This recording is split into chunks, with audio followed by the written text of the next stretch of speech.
പൂയം നക്ഷത്രം. പൂയം നക്ഷത്രക്കാർക്ക് ഈ ആഴ്ച കുടുംബപരമായ കാര്യങ്ങൾക്ക് പ്രാധാന്യം നൽകേണ്ടി വരും. കുടുംബാംഗങ്ങളോടൊപ്പം കൂടുതൽ സമയം ചെലവഴിക്കാൻ സാധിക്കും. കുടുംബത്തിൽ സന്തോഷവും സമാധാനവും നിലനിർത്താൻ പൂയം നക്ഷത്രക്കാരുടെ ഭാഗത്തു നിന്നൊക്കെ തന്നെയുള്ള ശ്രദ്ധ ആവശ്യമാണ്. കുടുംബപരമായ കാര്യങ്ങളിൽ തീരുമാനമെടുക്കുമ്പോൾ കുടുംബത്തിൽ എല്ലാവരുമായിട്ട് ആലോചിക്കുന്നത് നല്ലതാണ്. മുതിർന്നവരുമായിട്ടും സഹോദരങ്ങളുമായിട്ടോ അല്ലെങ്കിൽ ബന്ധുക്കളുമായിട്ടൊക്കെ തന്നെ ആലോചിക്കുക. കുടുംബത്തിലെല്ലാവരുമായിട്ട് ചേർന്ന് തീരുമാനങ്ങളെടുക്കുക. തൊഴിൽ രംഗത്ത് കാര്യമായ മാറ്റങ്ങളൊന്നും തന്നെ കാണുന്നില്ല. നിലവിലുള്ള കാര്യങ്ങൾ നന്നായിട്ട് മുന്നോട്ട് കൊണ്ടുപോകാൻ പൂയം നക്ഷത്രക്കാർ ശ്രമിക്കണം. അമിതമായ റിസ്കുകൾ ഒഴിവാക്കാൻ ശ്രമിക്കുക. സാമ്പത്തികമായിട്ട് വലിയ നേട്ടങ്ങൾ ഉണ്ടാകില്ലെങ്കിലും ചില അപ്രതീക്ഷിതമായിട്ടുള്ള ചിലവുകൾ ഉണ്ടാകാനുള്ള സാധ്യത കാണുന്നുണ്ട് പൂയം നക്ഷത്രക്കാർക്ക്. അനാവശ്യമായിട്ടുള്ള ധൂർത്ത് പൂയം നക്ഷത്രക്കാർ ഒഴിവാക്കണം. ആരോഗ്യപരമായിട്ട് ശ്രദ്ധിക്കണം.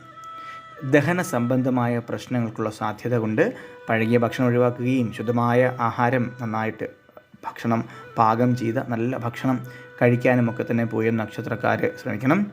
കൃത്യമായ വ്യായാമങ്ങൾ ചെയ്യുന്നതും ഉചിതമാണ്.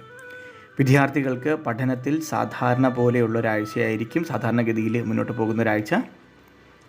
അമിതമായ സമ്മർദ്ദം ചെലുത്താതെ പഠനത്തിൽ ശ്രദ്ധിക്കുക. അമിതമായ സമ്മർദ്ദത്തിന് വിധേയരാകരുത്. പഠനത്തിൽ പൂയം നക്ഷത്രക്കാരായിട്ടുള്ള വിദ്യാർത്ഥികൾ ശ്രദ്ധിക്കണം. കൂട്ടുകാരുമായിട്ടൊക്കെ സമയം ചെലവഴിക്കുന്നത് സന്തോഷം നൽകുന്നൊരു സാഹചര്യം കാണുന്നുണ്ട്. ഈ ആഴ്ച യാത്രകൾക്ക് സാധ്യതയുണ്ടെങ്കിലും പൂയം നക്ഷത്രക്കാർ അനാവശ്യമായിട്ടുള്ള യാത്രകളൊക്കെ ഒഴിവാക്കണം. ദൂരയാത്രകൾ ഗുണകരമാവണമെന്നില്ല. ഭൂമി സംബന്ധമായ കാര്യങ്ങളിൽ തീരുമാനമെടുക്കാൻ പൂയം നക്ഷത്രക്കാർക്ക് നല്ല സമയമാണ് കാണുന്നത്. പുതിയ ഭൂമി വാങ്ങാനും വിൽക്കാനുമുള്ള അവസരങ്ങൾ ലഭിക്കും. എന്നാൽ നിയമപരമായ കാര്യങ്ങളിൽ ശ്രദ്ധ പുലർത്തണം. മാനസികമായിട്ട് ശാന്തമായിട്ടിരിക്കാൻ ശ്രമിക്കണം. എല്ലാ കാര്യങ്ങളെയും പൂയം നക്ഷത്രക്കാർ വളരെ പോസിറ്റീവായിട്ട് കാണുന്നതാണ് ഈ ഒരാഴ്ച ഉചിതം. പൂയം നക്ഷത്രക്കാർക്ക് എല്ലാവിധ അനുഗ്രഹങ്ങളും ഉണ്ടാകട്ടെ എന്ന് പ്രാർത്ഥിച്ചുകൊണ്ട് നിർത്തുന്നു. നന്ദി.